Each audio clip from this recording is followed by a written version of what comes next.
Coffee Time with Dale Hutchinson. For years, I've shared stories of hope, resilience, and justice through my podcast, covering everything from recovery and faith to fighting human trafficking. Even as I face hospice care, my mission continues to inspire change and leave a legacy of love. Today, my message is deeply personal. Broken heart, dear Alan Dale, Roger Lynn, and Sean Edward, I want you to know from the depths of my heart, I love you all. I miss you and the grandchildren more than words can ever express.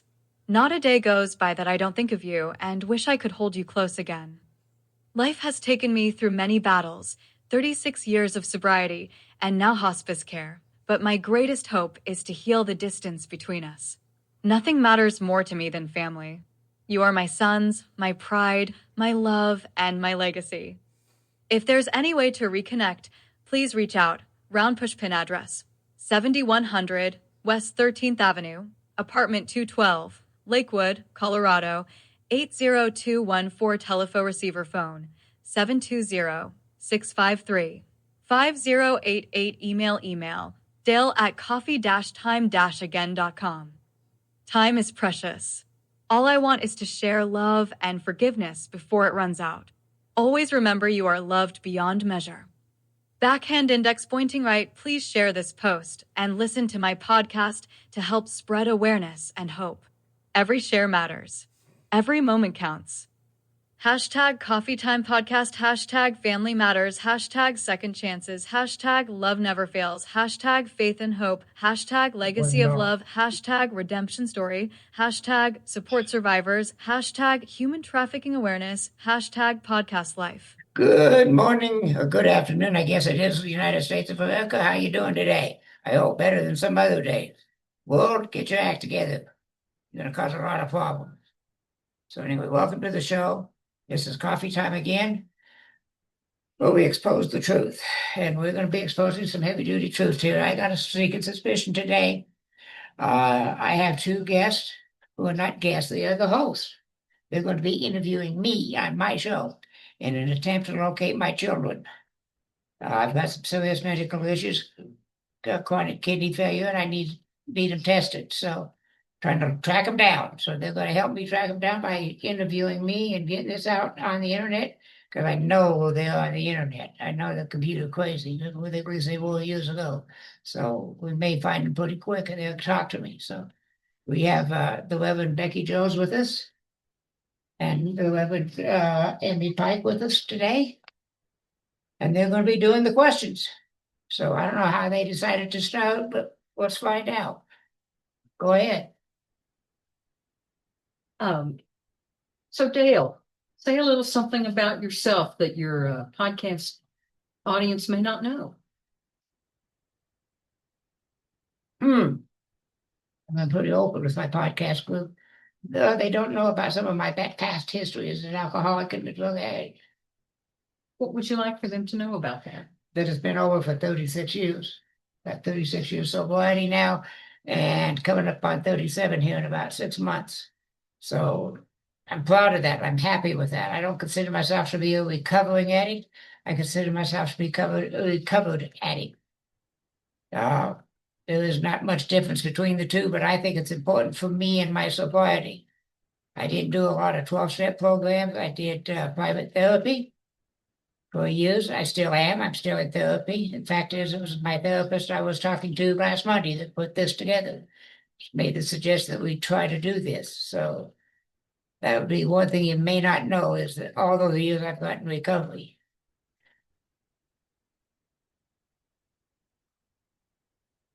Well, Dale, what would you want to share with people about your condition? It's scary. It's frightening. They had known about it for 6 months before they bothered to tell me about it. They knew about it before I came into hospice. By the way, I am in hospice now. I've been here for 6 months, and they just recertified me for another 6 months. Recert. Possibly, Yeah. or 90 or 60 days. I know 60 days, I'm not sure which, but I've just been recertified to stay here longer. Because I got other health issues besides the liver failure. I've got congestive heart failure, cardiomyopathy, diabetes, restless leg syndrome. That's not so bad. That's COPD and the PTSD are the other real major ones. There are a little just pain in the patootie, but that is what I want you to know about my physical health. Oh, I also got dementia in the real early stages, but I've noticed a change in the past year. So I don't know what we're going to do about that one of these days. That's going to have to be addressed also. You know, you said you struggled with addiction for many years. Mhm. Can you say a little bit about how that impacted your family? Into my drinking, there were problems in our relationship and my marriage that could have been solved very easily with a little bit of therapy treatment, which Mara was able to go to if I was sober, and I just wasn't able to stay sober. Part of the problem with me staying sober is she had an abortion and it just tore me up. And that's when my drinking really escalated to the daily, every day drinking, is because that tore me up so bad. It really bothers me, that abortion she had. And she made no calls about it. She says, I want to do it. You have no say so in it. It's my decision. I went with her. I held her hand. I supported her as much as I could, but it still tore me up. Pretty bad. And so how did that manifest itself in your family life, your drinking? What happened? A lot of fighting, scoring, arguing. There was no physical violence involved in my family at all. Ever. Well, no, I slapped her one time, and that was a mistake. But she come up with a left hook to set me on my butt. Said, I won't do that again. Uh, I the boys impacted their schoolwork because the boys were not physically abused. They were abused in the sense that it was mental abuse because of my drinking. Is what happened to them. Alan and Sean seem to have done a really good job of dealing with it. My young middle son Roger seems to have not done a very good job of dealing with it, from what little I know. And so your marriage ended because of your drinking. And then how did you lose touch with your boys after that? Well, I was in touch with them for a long time. I left. I came to California. I came to Denver, Glenwood Springs, and Milo went back to Missouri. That's where she's from. And she took the boys with her, of course, which is going to separate us from the long distance. I had to drive out there twice a year to pick them up and bring them back. 36 hours of nonstop driving. Rough trip, but I was willing to do it for my boys. Then in 2000, we got along fine. Everything was going good. And Alan stayed with me when he graduated from college with his bachelor's degree for a while before he joined the Air Force. But in 2010, I think it was, I got 3 phone calls, one from each of the kids saying, we don't want to talk to you anymore. We were sort of, not those exact words, but words to that effect. And I have no idea why. I have no idea what's going on. I've tried many times to contact them and have gotten nowhere. I've tried to contact their mother and have gotten nowhere. And how has that impacted you? I stayed sober, but it was rough. It's there are times even today, 15 years later, I'm still crying about it. It's real upset, dream about seeing my boys. And well, last count I had, and I don't know how accurate it is, it was 12 grandchildren and 2 great grandchildren. Have you seen any of your No, grandchildren? no. Well, not now. I seen them when they were younger, when they were first born. Mhm. I was still able to go see the boys in Missouri, but I haven't seen them since probably 2008, 2006, somewhere along in there. But no, it wasn't probably 2008 because I just went to California in 2006 for my health after my second heart attack. And how important is it for you to get in contact and reconnect with them? And why now? Because of the kidney failure. I mean, what Michael, my nurse, told me is I have chronic kidney failure or renal failure. He says, right now, men my age, most of men my age would have it. So it's not that critical yet. However, it could go that way. And I want to get a hold of the boys and be left to do a testing if it's necessary.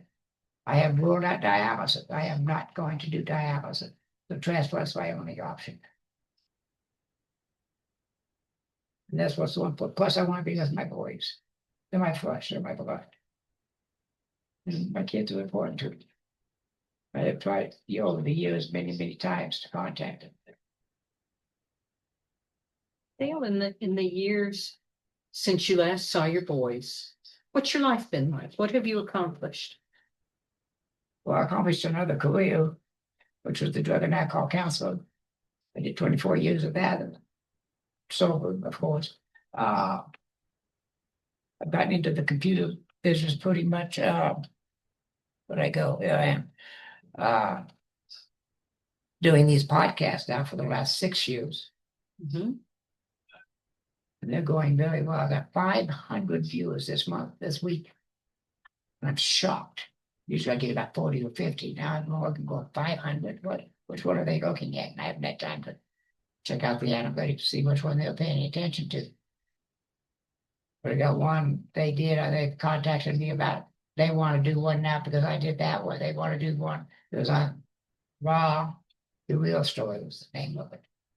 And I think that's the one that's getting most of the hits. And what got you into doing podcasts? It wasn't reading my blog. Seriously, I wrote a blog for about 6 months and I got into doing some analyticals, and there was like zero readership. I said, well, I'll fix that. And they're going to have to listen to me now. So I started doing the podcast, and it's taken a long time to take off. But here recently, it's really going up. Like I say, 500 visitors this week alone. Can you describe some of your podcasts that you're proudest of? The ones on the border, they're the ones I'm really proud of. I did 3 of them. One during the Biden administration, one at the not 2, one at the Biden administration, one after Trump took over, and the changes that were going on and were different. This guy's a supervisor with the Border Patrol, and he's stationed in San Diego before he retired. Spent a lot of time there, and he came up with some brilliant stuff. I've done 5 or 6 or 4 or 5 on human trafficking, modern slavery, trying to get something going there. I've done several on the various amendments to the Constitution and how we're losing them. I'm proud of those. I'm proud of the fact I have no sports on them whatsoever. The one thing I won't do is sports. I've had several on battered women and how they can deal with them, and some on women who are entrepreneurs, are doing fabulous jobs doing things. Had a couple of government employees, whistleblowers on the show. One was with the Postal Service, and he's the guy that landed the gyrocopter on the lawn of the Capitol building with all the letters. I've interviewed him. I've interviewed several NYPD former officers, 2 or 3 of them anyway. So I've done a lot of variety. I've talked to several clergy and various their ideas of theology and what's the interpretation of this and that. So I've done a lot of that. I'm at 96 right now, and 2 more to go, it'd be 98. No, 3 more, it'd be 99. And if people wanted to watch your podcasts, how do they access them? They're all over the place. They can go to Spotify, SoundCloud, Apple, iTunes, YouTube, Amazon, Audible. Oh, I couldn't think the name of the list. I might have to grab my go. They're just all over the place. Just type in Dale Hutchinson. Type in Dale Hutchinson or Coffee Time Again with the dashes in there. Coffee-time-again. Because Coffee Time Again's another show. So you got to get that dashes in there, or they won't be. They'll take you to the wrong show. Yeah. That's how and I haven't done any analytical work for a while. I need to do that. I get time.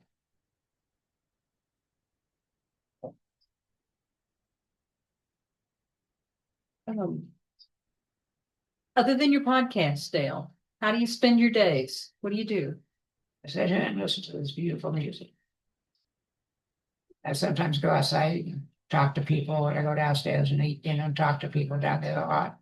Mhm. But I spend so much time on the podcast because it is so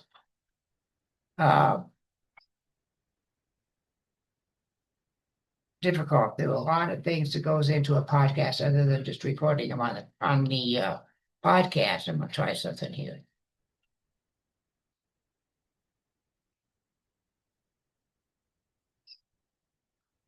I show my see if we can keep it more than keep us more on line here. I think that's better. No, let's see my messy above it. So I try. My goal is just to keep people. I don't want to deal with the individual news of the day, all the killings and all the murders, rapes, riots, and stuff like that, the school shooting stuff. Other people are covering those. They're doing a fairly good job of doing that. That's not my job. My job is to do things that are background stuff. You know, like this, or the one I did yesterday was on with a free interview, and she's a teacher. She's got a way to teach. She developed a way to teach Alzheimer's using math and other skills to start doing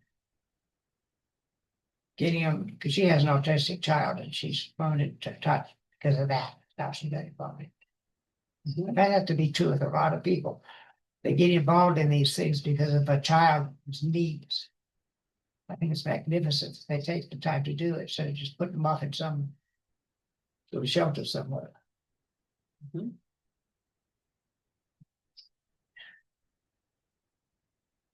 So that's how you do spend your day. But if you could spend your day doing anything, what would your perfect day be like? Or podcast. No, I'm very much antisocial. I'm not antisocial. I'm just not real sociable.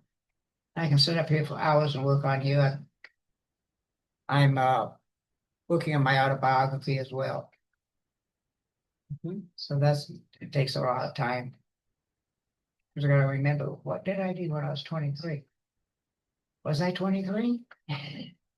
How's that experience, writing your autobiography been? It's been off and on traumatic. I came from a very, very abusive household. I got told at 14. So when I come to some of these abusive spots, it really slows me down. I have to take time. I take and go talk to my therapist before I write it, just to keep myself grounded and in with the truth, not trying to sugarcoat it or anything. I want the truth. Do your boys know about your family background or? Yes. I told their mother about my father, keep them boys away from him when we separated. Yes, the boys know about my father. But I'm not sure about if they know about my own legal issue. I don't know. Because that they broke off contact with me 4 years before that happened. Don't know if they know or not. Do you want to talk about that or do you want to save that? I'd rather save it because it's really, I don't know if you know. But I was down the road with some child pornography. Got arrested, put on probation, had to do specialized group therapy for 3 years, probation for 3 years, 50 days in prison, hefty fine if they can't. For some reason, I called them up one day to pay my fine. I said, "Oh, you don't owe anything anymore. We state of California paid yours off." I go, "Thank you," and hung up. And Then when I got up probation, I have to be registered on the registry for life, which I think is just absolutely ridiculous. I know you've spent a lot of time repenting Yes, for what happened. yes, I have. Can you talk a little bit about that process of asking for forgiveness and the grace you've received? Oh, it's been magnificent. You know, being able, even though it's I have to use Zoom to come to the meetings, to not meetings, the services or things like that. I can't be a part. There's so much of what goes on in St. James that I want to be a part of. Just hurts. But, you know, I wrote a letter to Mother Luke, Bishop Lucas, and she's not responded. So I don't think she's going to. It's been about 4 months, 5 months ago. So I don't think so. I think I would have liked to at least got a reply. No, something, but I got nothing. And that hurt. The very neat letter. Right, Billy. So trying to get some of these restrictions reduced, not taken away, because some of them they can according to Colorado law. And say child act. Most states have it. But in some states are even investigating removing the registry because it's not working. Not doing what they thought it was going to do. Not stopping recidivism, and it's not helping them find people who recidivate. So it's useless, costing extra money. You don't need to be spending. But some states are investigating that. I don't know where it's at. I haven't been out of the system so long. But without Dr. Dix's help, I wouldn't have made it. How important is your faith to you? Very important. And how has it helped you in the most difficult circumstances, and even now with all the health issues that you're experiencing? I'm alive. No suicide. Although I've come close on numerous occasions, but not many since I got into the Episcopal Church, and that was in I think 2014, 2012, somewhere along in there. I had a chiropractor. Every time I go to her office, I break down in tears, and she would minister to me, talk to me, and really, really take care of, minister to me, plus the chiropractic stuff, but the rest of it too. They kept asking me to go to a healing session. Those were on Tuesday nights at 5. So I finally just to shut her up, said, okay, I'll go, Amber, I'll go. She took me to the meeting, and I went to walk down the narthex to go into the chapel. And as my left foot crossed into the rug, something akin to, I call it this warm fuzzies to the 7th power. You know what I called it initially, because I couldn't identify it. I didn't know what it was, but it was something that was really, really comfortable and beautiful and fantastic. And I now know, of course, that it was the Holy Spirit. Welcome to Key Halls. And every time I enter into a Episcopal church, I get the same feeling, not to the intensity, but I get the same feeling. Reinforcing the fact that I'm part of the Episcopal church.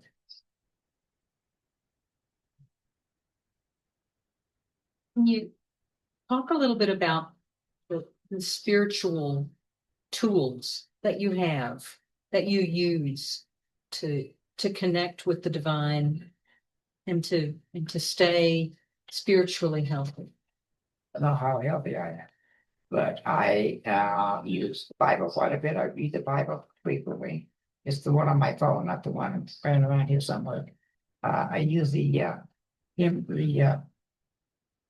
blue book. What is it? The hymnal, Hymnal, yeah, and the other one, the Book of Common Prayer. Book of Common Prayer. I use it quite frequently. There's one in there on forgiveness that I just absolutely love. It's a long one, but it's really, really, it speaks to me. I hear it.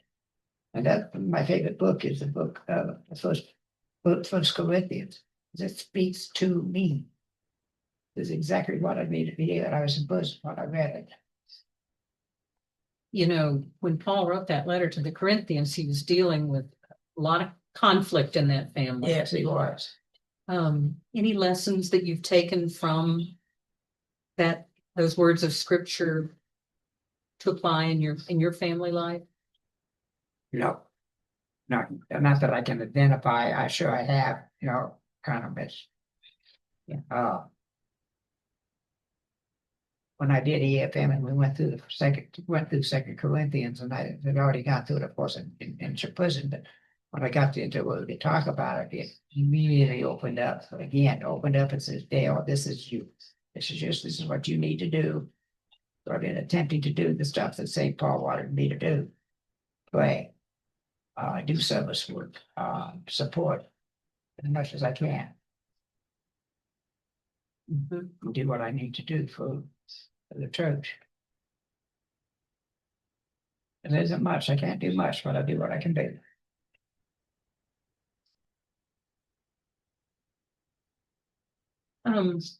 Other than your life with God, any books or movies that you found especially insightful or inspirational? Books and movies. Books I love to read, but my eyes are so bad I can't read. I have to have them read to me. Come in a little bit. Oh, okay. Leaning back. All right. You don't have to see my ugly face. No particular book comes in. One movie does, and it's called Karen Black and Starman's the name of Karen Black and one of the what's his name? Can't remember his name. But his father was in the TV show called Deep Sea Under the Deep Sea something. Lloyd Bridges? Lloyd Bridges, one of his kids. Jeff Bridges. Yes. Jeff, it was just what this is what's going to happen when we find ET. This is what we're going to do to him. Yeah. So I that's one of the few movies I watch over and over again. The Last of the Mohegans was, I thought, a very powerful movie. The Green Mile was incredibly powerful. I spend a lot of time on science fiction though, so they don't really have real powerful movies in science fiction. So that's what I do. Yes. The favorite musical artist? Patsy Cline. Oh yeah. Patsy Cline. I love her. She went way too soon. Favorite Patsy Cline song? Walking After Midnight. It's a good one. It is a good one.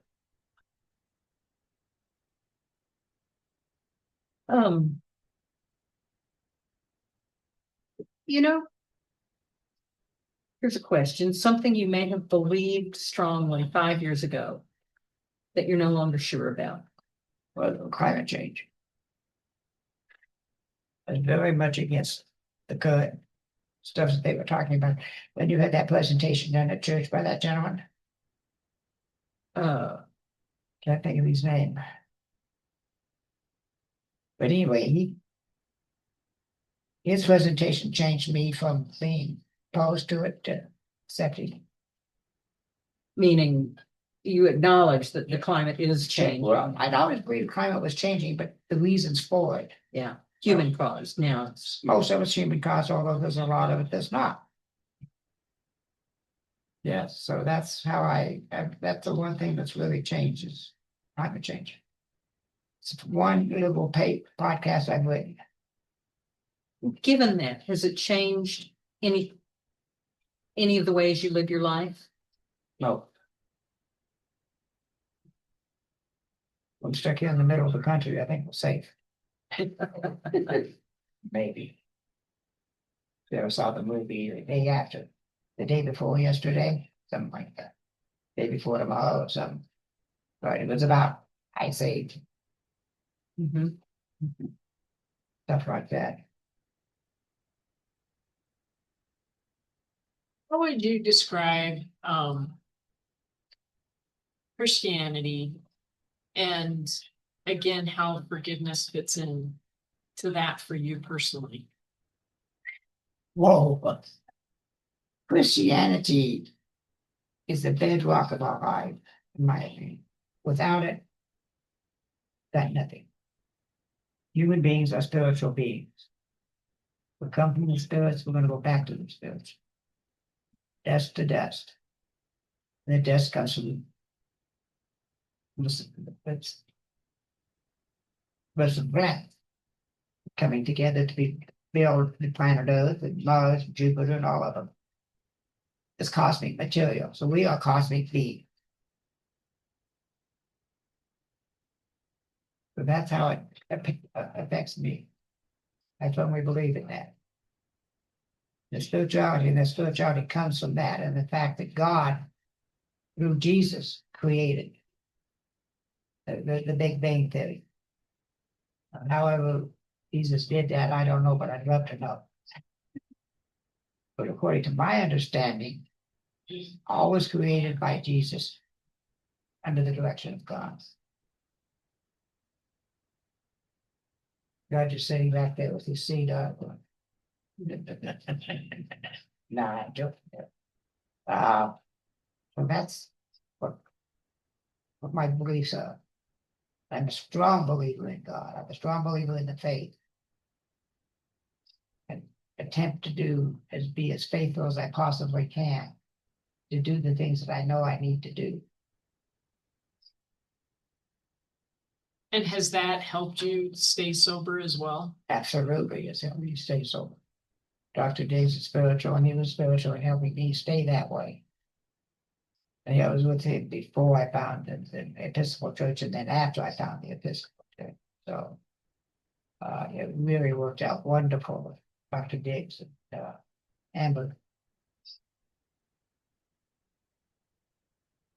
In the time you have remaining to you, what are your goals? What would you like to accomplish between now and your last breath? I'd like to get a ministry going that's going to stop the human traffic. I was trafficked myself, so you know what it's like. And I just want to see it. It's a multi-billion-dollar industry.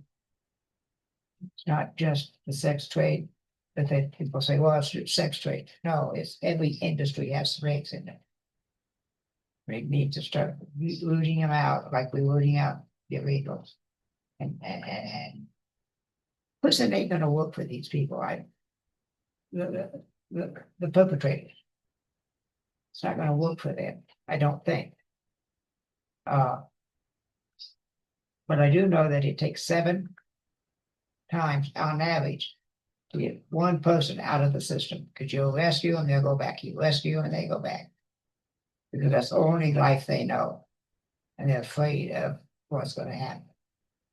I do know that there's one place in Sacramento that I got involved with during one meeting at the diocesan level. On it, it's called 3 Strands.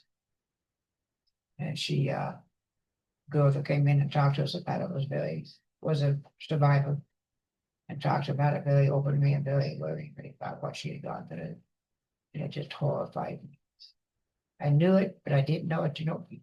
I can explain that very much better. And I knew what was going on, but I didn't know it. And I knew it as an intellectual, but I didn't know it as cellular. Once you get it there, you can't help yourself to want to change it. What obstacles must be overcome in order to make that happen? Human indifference. How do you overcome human I indifference? haven't got to that point yet, Becky. I wrote a podcast on I had a guest, and I did one myself on human trafficking. 4 years apart. And what I got in doing the analytics on both of them, and nobody had read either one of them very much. So I wrote an article on apathy. Nobody read it. We've got to get rid of the apathy. We've got to get these people that is, yes, your child's in danger. You're in any John Dale Elway and you live in a big high-place place with electrical wires everywhere, but your daughters are not safe. We've got to get the people in the world to understand this. We've got to find a way to stop the people in India, China, some of these very poor countries from selling their children because they can't support them. Is another that's really bad about child slavery. We got to stop this nonsense of child marriages in these.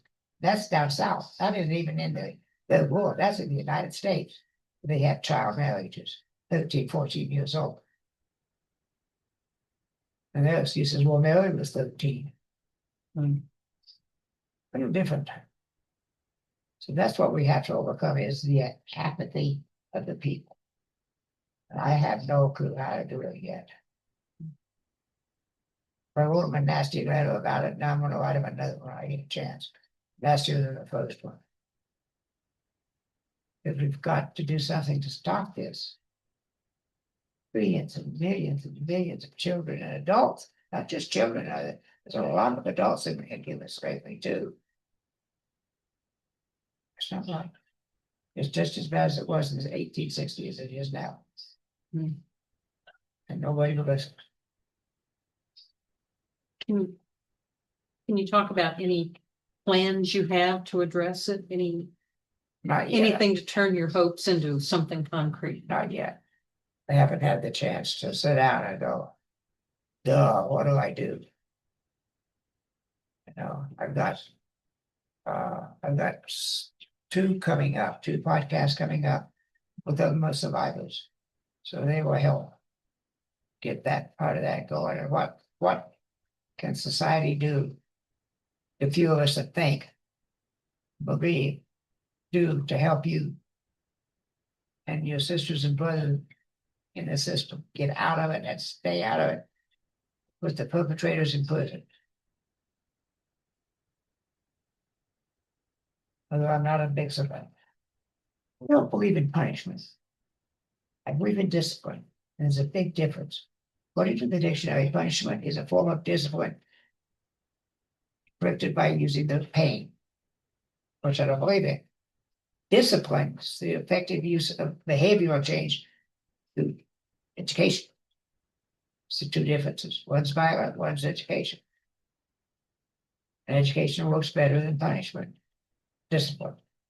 I'm a big fan of discipline and not a fan of pain. It doesn't work. It's not gonna work. Why do it? Yeah.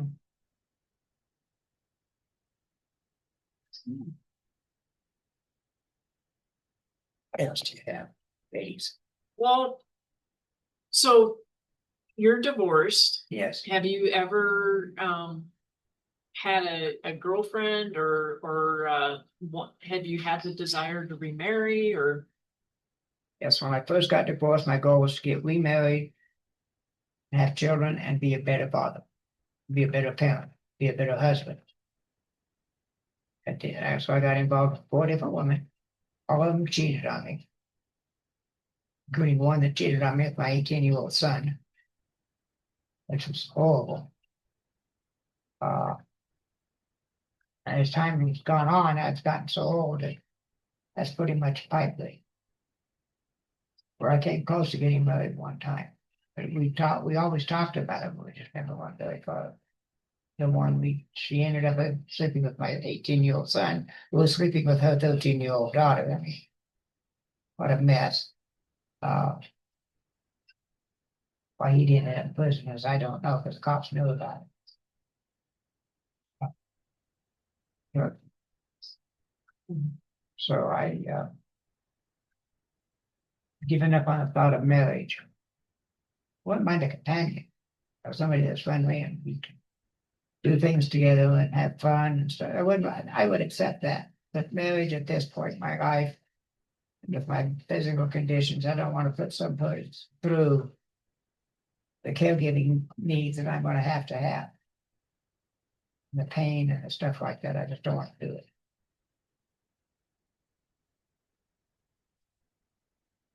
Dale, this is a lovely place you're living. Tell me how you wound up in Denver. I was in Glenwood Springs. I got drunk and I stole a bunch of meat from the restaurant. They fired me. Told my wife. My wife said, that's it, I want a divorce. Out. So a week later, I moved out and went to detox. And they went into detox as I drunk again. And they said, well, we could send you to Denver and get you some treatment again if that's what you want. So I did. But when I came to detox, this is the amazing story. This is one of those God things that is, and as perfectly been a part of my life, all of my life. God, things happen. Got into detox about 4 o'clock in the morning on a Sunday morning. At 6 o'clock that Sunday morning, they finally got me to bed. I woke up Monday at noon, 36 hours later. When I woke up, my friend Judy was taking my blood pressure because they take it every 15 minutes when you first check in, especially since you sleep up for 30 hours. I just looked up at Judy and said, "That's it, I'm done. I've never desired a drink since." Same thing happened when I quit smoking. I go up to them and I was like 110 degrees, no shade. I go, "This is dumb." Never had a cigarette since. And God had saved my life in so many situations over the years, long before I became a spiritual person. God has been in my life, acting in my life, making sure that I'm alive. He's got something planned. I don't know what it is, but something's going on at 75 something. Do you think about heaven? Occasionally, I want to know what's up there. I want to know who's the first person I get to see. Family member of Jesus. Which one would I want to see first? Yeah, who would you like it to be? Jesus. Yeah. Just step off the boat onto that glorious sand and meet Jesus. That would be the ultimate. In a spiritual sense, since you brought some vision of what you think it's like, what in a spiritual sense, what do you think the transition from this life into the next life might be like? It's very smooth, very kind, and to be very gentle. It'll be very loving because it's a traumatic event. Even though it may be a peaceful death here, but going over to the other side may be a bit traumatic for a person. So I think it's going to be very peaceful, very loving. They're going to be holding you, caressing you, talking to you, playing with you, playing for you. So I think that's what it's going to be pretty much like. Are there any fears that you have? Of death? Mm-hmm. Yeah, the unknown. Kind of bit. We've talked about it before, and I've talked to Becky before. I talked to Barbara, my therapist, before about it. I took the man last week in tears the whole week. That's what we talked about was because of the kidney disease and dying. Spent the whole hour in tears talking to her. So still have some fears, yes. Is that something that you would be open to sharing?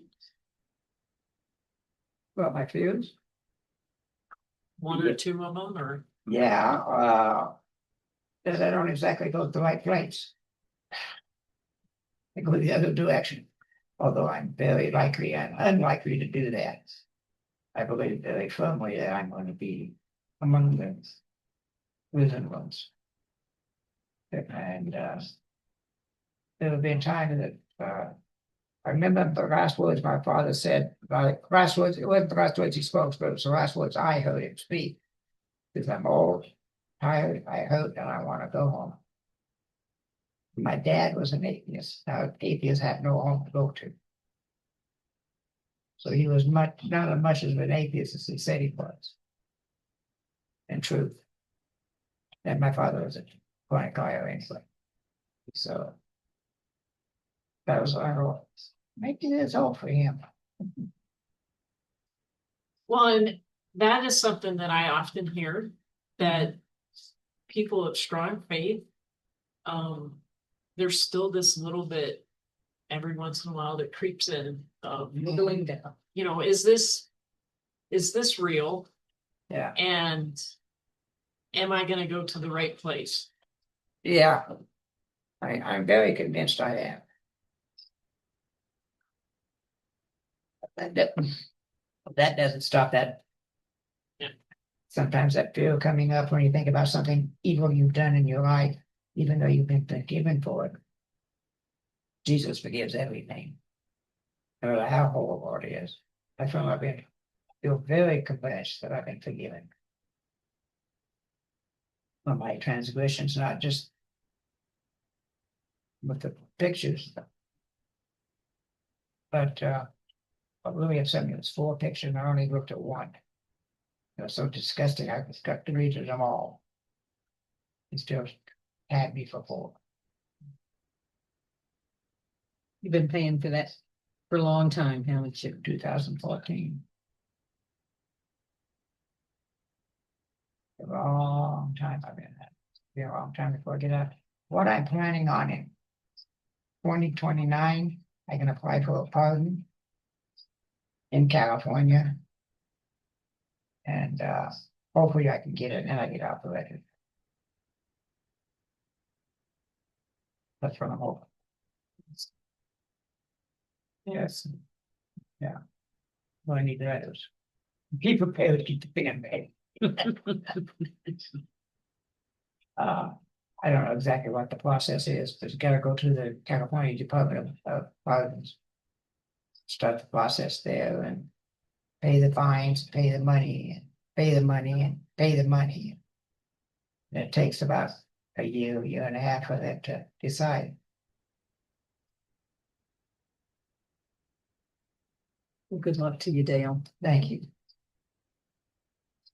Is there any message that you want to give your audience? And even maybe on a personal note to your sons?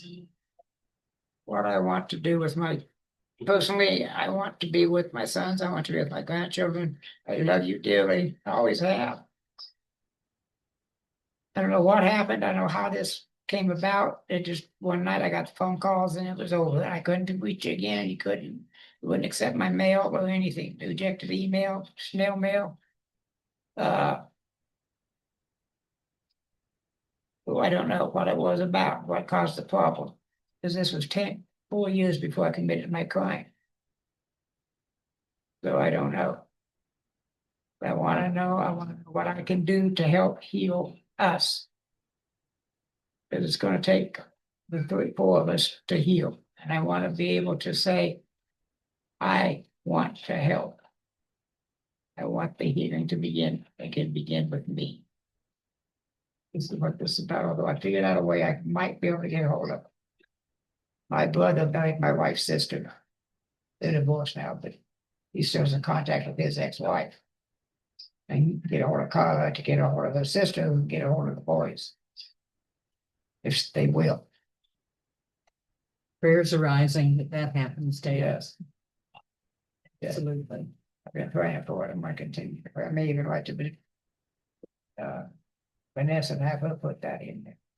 I don't want to call tomorrow because he's busy. I don't think on Thursdays and Fridays he's not home. He's fishing. He's retired now. He's my age. So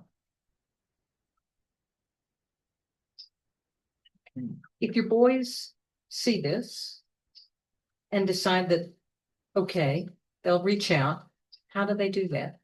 they can reach me at my email address, which is dale@coffee-time-again.com. They can reach me you can write to me at my address, which is 7100 West 13th Avenue, apartment 212, area code 80214. They can reach me by phone or text, which is 720-653-5088. That's how you can get a hold of me. Please do. Oh, full of God, please do. Exactly. Prayers for that outcome, Dale. Yeah, God's will be done. yes, there will. You have anything else? I think that does it.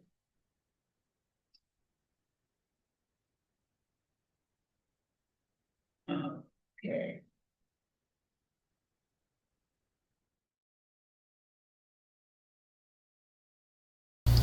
Movie Camera, thank you so much for tuning into the show.